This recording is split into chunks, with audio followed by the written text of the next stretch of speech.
Selamat berjumpa kembali saudaraku semuanya dengan channel YouTube Jati Diri. Dalam pertemuan yang ke-21 kali ini, marilah kita lanjutkan ajaran Bhairawa Tantra lanjutan dari yang sebelumnya. Namun seperti biasanya, sebelum kita mulai jangan lupa selalu untuk memohon perlindungan dan bimbingan Tuhan Yang Maha Kuasa, agar tidak terjadi kesalahpahaman yang akan menyebabkan kesesatan. Pada pertemuan kita kali ini mari kita mengulas tentang teknik meditasi siwa yang ke-9. Perlu diketahui, bahwa teknik meditasi siwa yang ke-5 sampai yang ke-9 ini menggunakan teknik perhatian. Berarti teknik meditasi siwa yang ke-9 ini juga sebagai teknik perhatian yang ke-5 atau terakhir. Dalam menyajikan tantra ini, kami sajikan secara sistematis, jadi tontonlah secara cermat mulai dari awal, jangan melompat-lompat agar tidak terjadi gagal paham. Dan mungkin bahasanya terkesan sedikit membingungkan, namun disitulah seninya. Cermatilah dengan kejernihan hati dan pikiran agar dapat menangkap maknanya secara benar. Teknik meditasi siwa ke-9. Berbaringlah selayaknya orang mati, marahlah dengan membara, diamlah atau tetaplah begitu, atau menatap tanpa menggerakkan bulu mata, atau hisaplah sesuatu dan jadilah yang menghisap. Berbaringlah selayaknya orang mati, cobalah dipraktekkan, dan tiba-tiba engkau sudah seperti orang mati. Tinggalkanlah tubuh, jangan bergerak, karena engkau sudah mati. Coba bayangkan bahwa engkau sudah mati. Engkau tidak dapat memindahkan tubuh, engkau tidak dapat memindahkan mata, engkau tidak bisa menangis, engkau tidak bisa berteriak, engkau tidak dapat melakukan apa-apa, engkau hanya seperti orang mati. Kemudian rasakan bagaimana rasanya. Tapi jangan menipu, engkau bisa menipu dengan engkau menggerakkan tubuhmu sedikit. Maka dari itu jangan bergerak, walaupun ada beberapa nyamuk menggigitmu, lalu perlakukan tubuhmu seolah-olah itu sudah mati. Ini adalah salah satu teknik yang paling banyak digunakan. Ramana Maharshi mencapai pencerahan melalui teknik ini, tapi itu bukan teknik yang digunakan olehnya dalam hidupnya. Dalam hidupnya itu tiba-tiba terjadi, secara spontan. Tapi dia pasti telah bertahan dengan teknik ini dalam beberapa kehidupan masa lalu, karena tidak ada yang terjadi secara spontan. Semuanya memiliki hubungan sebab akibat, suatu kausalitas. Tiba-tiba pada suatu malam Ramana merasa ia masih begitu muda, 14 atau 15 tahun pada saat itu, bahwa ia akan mati. Dan itu begitu pasti. Dalam pikirannya bahwa kematian telah mengambil alih. Dia tidak bisa menggerakkan tubuhnya, ia merasa seolah-olah lumpuh. Lalu ia merasa tersedak secara tiba-tiba, dan ia tahu bahwa sekarang jantungnya akan berhenti. Dia bahkan tidak bisa menangis dan berkata kepada orang lain, "Aku akan mati." Kadang-kadang hal tersebut terjadi dalam beberapa mimpi buruk, engkau tidak bisa menangis, engkau tidak bisa bergerak. Bahkan ketika engkau menjadi terjaga untuk beberapa saat engkau tidak dapat melakukan apa-apa. Itu terjadi, ia memiliki kuasa mutlak atas kesadarannya, akan tetapi tidak ada kekuasaan atas tubuhnya. Dia tahu dia ada di sana, bahwa dia ada, sadar dan waspada, tetapi ia merasa akan mati. Dan pengetahuan itu menjadi begitu pasti sehingga di sana tidak ada kemungkinan lain, sehingga ia hanya menyerah. Dia menutup matanya dan tetap di sana, hanya menunggu untuk mati, ia menunggu di sana hanya untuk mati. Segera tubuhnya menjadi kaku, tubuhnya mati, tetapi kemudian hal itu menjadi satu masalah. Dia tahu bahwa tubuhnya telah mati, tapi dia ada di sana dan dia tahu hal itu. Ia tahu bahwa ia masih hidup dan bahwa tubuhnya telah mati. Kemudian ia kembali. Di pagi hari tubuh menjadi baik-baik saja tapi orang yang sama tidak pernah kembali, karena dia telah mengenal kematian. Dia telah mengenal alam yang berbeda, dimensi yang berbeda dari kesadaran. Kemudian dia melarikan diri dari rumah. Pengalaman kematian itu mengubah dia sepenuhnya. Dia menjadi salah satu dari begitu sedikit orang-orang yang tercerahkan seusianya. Inilah tekniknya. Ini terjadi secara spontan pada Ramana, tetapi tidak akan terjadi secara spontan untukmu, tetapi cobalah, dalam beberapa kehidupan yang akan datang mungkin juga menjadi spontan bagimu. Ini mungkin terjadi saat engkau sedang mencobanya. Dan jika tidak ada yang terjadi, upaya tersebut tidak akan pernah sia-sia. Ini ada di dalam dirimu, ia tinggal di dalam dirimu sebagai benih. Suatu waktu, ketika waktunya sudah matang dan ibarat hujan sudah turun, ia akan berkecambah atau tumbuh. Setiap spontanitas adalah seperti ini. Benih ditaburkan beberapa waktu lalu, tetapi waktunya belum matang dan tidak ada hujan. Dalam kehidupan lain waktunya menjadi matang. Engkau lebih dewasa, lebih berpengalaman, lebih frustrasi dengan dunia, lalu tiba-tiba, dalam situasi tertentu, ada hujan dan benihnya pecah, meletup dan tumbuh. Berbaringlah selayaknya orang mati, marahlah dengan membara, tetaplah begitu. Tentu saja saat engkau sedang sekarat, tidak akan menjadi saat yang bahagia. Hal ini tidak akan menjadi begitu bahagia saat engkau sedang merasa bahwa engkau sudah mati. Takut akan membawamu, kemarahan akan datang ke dalam pikiran, atau frustrasi, kesedihan, duka, penderitaan dan lain-lain. Peristiwa ini akan berbeda dari satu orang dengan orang lainnya. Sutra atau ayat itu mengatakan, marahlah dengan membara, diamlah atau tetaplah begitu. Jika engkau merasa marah, diamlah, tetaplah begitu. Jika engkau merasa sedih, diamlah, tetaplah begitu. Jika engkau merasa cemas, takut, diamlah, tetaplah begitu. Engkau mati dan engkau tidak dapat melakukan apa-apa, jadi tetaplah begitu. Apapun yang ada di pikiran, tubuh memang mati dan engkau tidak dapat melakukan apa-apa, jadi diamlah, tetaplah seperti itu. Tinggal dalam diam itu indah. Jika engkau diam, tetap diam selama beberapa menit, tiba-tiba engkau akan merasa bahwa semuanya telah berubah. Tapi kita mulai bergerak. Jika ada beberapa emosi dalam pikiran, tubuh mulai bergerak. Itulah sebabnya kita menyebutnya, emosi, itu akan menciptakan gerakan dalam tubuh. Jika engkau marah, tiba-tiba tubuhmu mulai bergerak. Jika engkau sedih, tubuhmu mulai bergerak. Itulah mengapa disebut emosi, karena ia menciptakan gerakan dalam tubuh. Rasakan mati dan jangan biarkan emosi menggerakkan tubuhmu. Biarkan mereka berada di sana, tetapi engkau diamlah, tinggallah begitu, tetap seperti orang mati. Apapun yang terjadi jangan bergerak, atau menatap tanpa menggerakkan bulu mata. Ini adalah metode dari Meher Baba. Selama bertahun-tahun bersama-sama dia menatap hanya pada langit-langit kamarnya. Selama bertahun-tahun bersama-sama ia hanya terbaring mati di lantai, menatap langit-langit tanpa menggerakkan bulu mata, tanpa menggerakkan matanya. Dia akan berbaring selama berjam-jam, hanya menatap, tidak melakukan apa-apa. Menatap dengan mata adalah baik, karena engkau akan menjadi terpaku lagi di mata ketiga. Dan setelah engkau terpaku dalam mata ketiga, bahkan jika engkau ingin menggerakkan kelopak mata engkau tidak bisa, mereka menjadi terkunci atau tidak dapat bergerak. Meher Baba mencapai pencerahan melalui teknik menatap ini, dan jika engkau berkata, bagaimana dengan latihan-latihan kecil ini? Tetapi selama 3 tahun Meher Baba menatap langit-langit dan tidak melakukan apa-apa. 3 tahun adalah waktu yang lama. Coba kau lakukan hal ini selama 3 menit saja dan engkau akan merasa seolah-olah engkau telah berbaring di sana selama 3 tahun. 3 menit akan terasa sangat lama. Ini akan terasa seolah-olah waktu tidak berjalan dan seakan jam telah berhenti. Meher Baba menatap dan menatap. Segera arus pikiran berhenti, gerakan berhenti, dan ia menjadi hanya satu kesadaran, ia menjadi hanya menatap itu sendiri. Lalu ia terdiam selama seluruh hidupnya. Dia menjadi begitu diam dalam dirinya atau batinnya melalui penatapan ini sehingga menjadi mustahil baginya untuk merumuskan kata-kata lagi. Meher Baba dulu berada di Amerika. Ada satu orang yang bisa membaca pikiran orang lain, dan ia benar-benar salah satu pembaca pikiran yang paling langka. Dia akan menutup matanya dan duduk di depanmu, dan dalam beberapa menit dia akan menjadi selaras denganmu, kemudian dia akan mulai menulis apa yang engkau pikirkan. Ribuan kali ia diperiksa, dan ia selalu benar, selalu tepat. Lalu seseorang membawanya ke Meher Baba. Dia duduk di sana, dan itu adalah satu-satunya kegagalan hidupnya. Tapi sekali lagi kita tidak bisa mengatakan itu adalah sebuah kegagalan. Dia mencoba, dan ia mulai berkeringat, namun ia tidak bisa menangkap satu kata pun. Dengan pen di tangannya, ia terdiam dan berkata, jenis manusia apa ini? Aku tidak bisa membaca karena tidak ada yang bisa dibaca. Orang ini benar-benar kosong, aku bahkan lupa bahwa seseorang sedang duduk di depanku. Setelah menutup mataku, aku harus membukanya lagi dan melihat untuk memastikan apakah orang itu ada atau apakah ia telah pergi.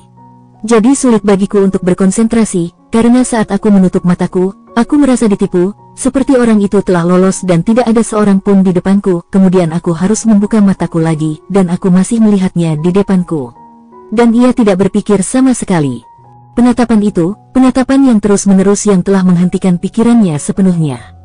Atau menatap tanpa menggerakkan bulu mata. Atau isap sesuatu dan jadilah pengisapan perbuatan mengisap.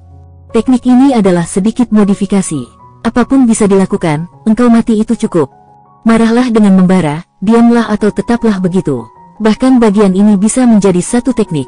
Engkau berada dalam kemarahan, berbaringlah, tetaplah dalam kemarahan.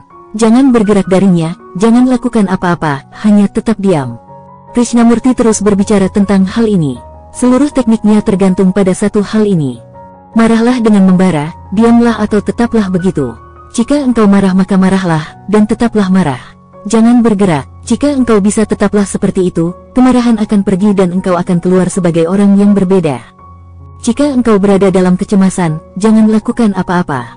Tetaplah di sana, tinggal di sana. Kecemasan akan pergi, engkau akan keluar sebagai orang yang berbeda. Dan begitu engkau telah melihat pada kecemasan tanpa digerakkan olehnya, engkau akan menjadi tuannya. Atau menatap tanpa menggerakkan bulu mata. Atau isap sesuatu dan jadilah pengisapan. Yang terakhir ini adalah jasmaniah dan mudah dilakukan, karena perbuatan mengisap adalah hal pertama kali yang dilakukan seorang anak kecil. Mengisap adalah termasuk tindakan pertama dalam kehidupan. Ketika anak lahir, ia mulai menangis. Engkau mungkin tidak pernah mencoba menyelami mengapa ada tangisan ini. Anak itu tidak benar-benar menangis, hal itu tampaknya bagi kita seperti menangis, akan tetapi ia hanya mengisap udara dengan caranya. Dan jika anak itu tidak bisa menangis, dalam beberapa menit dia akan mati, karena menangis adalah upaya pertama kali untuk mengisap udara. Anak itu tidak bernapas saat ia berada di dalam rahim. Dia hidup tanpa bernapas. Dia melakukan hal yang sama yang dilakukan Yogi di bawah tanah. Dia hanya mendapatkan prana tanpa bernapas, prana murni dari ibunya. Itulah mengapa cinta antara anak dan ibu adalah hal yang sama sekali berbeda dari cinta lainnya, karena prana termurni atau energi menghubungkan keduanya. Ada hubungan prana yang halus. Ibu itu memberikan prananya untuk anak, dan anak itu tidak bernapas sama sekali. Ketika dia lahir, dia dikeluarkan dari badan ibu ke dunia yang tidak diketahui. Sekarang prana, energi, tidak akan mencapainya dengan begitu mudah. Dia harus bernapas sendiri. Tangisan pertama adalah upaya untuk mengisap, dan kemudian ia akan mengisap susu dari payudara ibu. Ini adalah tindakan dasar pertama yang telah engkau lakukan. Apapun yang telah kau lakukan terjadi di kemudian, ini adalah tindakan kehidupan yang pertama. Ini dapat dilatih juga. Sutra ini mengatakan, atau isap sesuatu dan jadilah pengisapan. Isaplah sesuatu, isaplah udara saja, tapi lupakan udara itu dan jadilah pengisapan. Apakah artinya ini? Engkau mengisap sesuatu, engkau adalah pengisap. Bukan pengisapan, engkau berdiri di belakang dan mengisap. Sutra ini mengatakan, jangan berdiri di belakang, bergeraklah ke dalam tindakan dan jadilah pengisapan proses perbuatan mengisap. Cobalah apapun yang bisa berfungsi. Engkau sedang berlari, jadilah lari, jangan menjadi pelari. Jadilah lari dan lupakan pelari. Rasakan bahwa tidak ada pelari di dalam, hanya proses berlari. Engkau adalah prosesnya, sebuah proses berlari yang seperti sungai. Tidak ada seorang pun di dalam. Itu tenang di dalam dan hanya ada satu proses. Pengisapan adalah baik, tetapi engkau akan merasa bahwa itu sangat sulit karena seolah kita telah melupakan itu sepenuhnya, tetapi tidak benar-benar sepenuhnya karena kita terus menggantinya, mencari penggantinya. Payudara ibu digantikan oleh rokok, engkau terus mengisapnya. Ini tidak lain adalah puting, payudara ibu dan putingnya. Dan ketika asap rokok mengalir ke dalam, itu adalah seperti susu yang hangat. Jadi mereka yang tidak benar-benar diizinkan untuk mengisap payudara ibu sebanyak yang mereka inginkan, akan merokok di kemudian hari. Ini adalah pengganti. Ketika engkau merokok jadilah pengisapan. Lupakan rokok, lupakan perokok, jadilah proses merokok itu sendiri. Ada objek yang engkau isap, ada subjek yang mengisap, dan proses di antara pengisapan. Jadilah pengisapan, jadilah prosesnya. Engkau harus mencobanya dengan banyak benda, maka engkau akan menemukan mana yang tepat untukmu. Engkau sedang meminum air, air dingin sedang masuk, maka jadilah proses minum. Jangan menjadi yang meminum air. Lupakan air, lupakan dirimu dan rasa hausmu, hanya menjadi proses meminum itu sendiri. Jadilah kesejukan, sentuhan, masuknya, dan pengisapan yang harus diberikan kepada prosesnya. Mengapa tidak? Apa yang akan terjadi? Jika engkau menjadi pengisapan, apa yang akan terjadi? Jika engkau dapat menjadi proses pengisapan, maka engkau akan segera menjadi murni, seperti hari pertama anak yang baru lahir, karena itu adalah proses pertama. Engkau akan mundur dengan cara ini. Tapi keinginan besar itu ada. Jiwa terdalam manusia sangat membutuhkan pengisapan. Dia mencoba banyak hal, tapi tidak ada yang membantu karena intinya tidak terjawab. Kecuali engkau menjadi pengisapan, tidak ada yang akan membantu. Jadi cobalah hal itu. Saya telah memberikan metode ini kepada seorang pria. Dia telah mencoba banyak hal, ia mencoba begitu banyak metode. Kemudian dia datang kepadaku, jadi aku bertanya kepadanya, jika aku memberimu hanya satu benda untuk dipilih dari seluruh dunia, apa yang akan engkau pilih? Dia segera menutup matanya dan mengatakan padaku, dia tidak berpikir tentang hal itu. Ia menjadi takut, ragu-ragu, jadi aku bilang, jangan takut, jangan ragu-ragu. Jujurlah dan beritahu aku. Dia berkata, ini tidak masuk akal, tapi payudara muncul di depanku. Dan kemudian ia mulai merasa bersalah, jadi aku berkata, jangan merasa bersalah. Tidak ada yang salah dalam payudara, itu adalah satu dari benda-benda yang terindah. Jadi mengapa merasa bersalah? Tapi dia mengatakan, ini selalu menjadi obsesiku. Kemudian dia berkata kepadaku, tolong beritahu aku dulu, maka engkau dapat melanjutkan dengan metode dan teknikmu. Pertama, beritahu aku mengapa aku begitu tertarik pada payudara wanita. Setiap kali aku melihat seorang wanita, hal pertama yang aku lihat adalah payudaranya. Seluruh tubuhnya tidak penting, hanya nomor 2. Dan itu tidak hanya begitu dengan dia, hal tersebut juga terjadi dengan hampir semua orang. Dan itu wajar, karena payudara adalah pengalaman pertama dengan alam semesta. Ini adalah dasar, kontak pertama dengan alam semesta adalah payudara. Itulah mengapa payudara begitu menarik. Mereka terlihat cantik, mereka menarik, mereka memiliki daya magnet. Daya magnet itu berasal dari alam bawah sadarmu. Itu adalah benda pertama dengan mana engkau berhubungan, dan kontak dan hubungan itu indah, rasanya indah. Ia memberimu makanan, vitalitas instan, cinta. Semuanya, kontaknya lembut, menerima, mengundang. Hal ini tetap tinggal sedemikian dalam pada pikiran manusia. Jadi aku katakan kepada pria itu, sekarang aku akan memberikanmu metodenya. Dan ini adalah metode yang aku berikan padanya, untuk menghisap sesuatu dan menjadi pengisapan. Aku katakan kepadanya, tutuplah saja matamu. Bayangkan payudara istrimu, bayangkan dan mulai mengisap seolah-olah ada payudara yang nyata. Mulailah mengisap, dia mulai mengisap. Dalam waktu 3 hari ia mengisap begitu cepat, begitu liar, ia menjadi begitu terpesona olehnya. Dia berkata kepadaku, ini telah menjadi masalah, aku ingin mengisap sepanjang hari. Dan itu begitu indah, dan keheningan yang begitu mendalam diciptakan olehnya. Kemudian aku katakan, sekarang hisaplah payudara alam semesta. Sekarang hisaplah payudara ilahi. Yang awal tadi hanyalah sebagai batu loncatan untuk yang terakhir ini. Dalam waktu 3 bulan pengisapan menjadi gerakan yang sangat tenang. Bibir berhenti, engkau bahkan tidak bisa menilai bahwa dia sedang melakukan sesuatu apapun. Tetapi pengisapan di dalam batin telah dimulai. Dia mengisap sepanjang hari. Ini menjadi sebuah mantra, sebuah doa. Setelah 3 bulan dia datang kepadaku dan berkata, sesuatu yang aneh sedang terjadi padaku. Sesuatu yang manis jatuh dari kepalaku ke lidahku terus-menerus. Dan itu begitu manis dan begitu terisi energi sehingga aku tidak perlu makanan, tidak ada kelaparan. Makan telah menjadi hanya suatu formalitas saja. Aku mengambil sesuatu agar tidak menciptakan masalah dalam keluargaku. Tapi ada sesuatu yang terus datang kepadaku. Ini begitu manis, memberi hidup. Aku mengatakan kepadanya untuk melanjutkan. 3 bulan kemudian, dan suatu hari ia datang lagi kepadaku seperti gila, menari kepadaku, dan dia berkata, pengisapan telah hilang, tapi aku orang yang berbeda. Aku bukan lagi orang yang sama yang telah datang kepadamu. Beberapa pintu telah terbuka dalam diriku. Sesuatu telah bangkit dan tidak ada keinginan yang tersisa. Sekarang aku tidak ingin apa-apa, bahkan tidak Tuhan, bahkan tidak moksa, pembebasan, surga ataupun neraka. Aku tidak ingin apapun. Sekarang semuanya baik-baik saja seperti apa adanya. Aku menerimanya dan aku bahagia. Saudaraku semuanya, cobalah teknik ini, isap saja sesuatu dan jadilah pengisapan. Proses pengisapan itu sendiri, hal ini mungkin akan membantumu karena hal ini sangatlah mendasar. Saudaraku pemirsa channel YouTube Jati Diri semuanya. 5 teknik meditasi siwa yang menggunakan perhatian ini telah kita ulas semuanya. Di pertemuan berikutnya kita akan membahas teknik siwa yang lain. Dan mari kita akhiri sampai di sini dulu pertemuan kita kali ini. Kalau Tuhan mengizinkan kita lanjutkan di lain waktu. Dalam memahami ajaran Tantra ini Anda harus hati-hati, jangan sampai terperosok ke jurang kesesatan. Jika ada pertanyaan silahkan ditulis di kolom komentar, atau bisa lewat WhatsApp ke nomor 087756422100.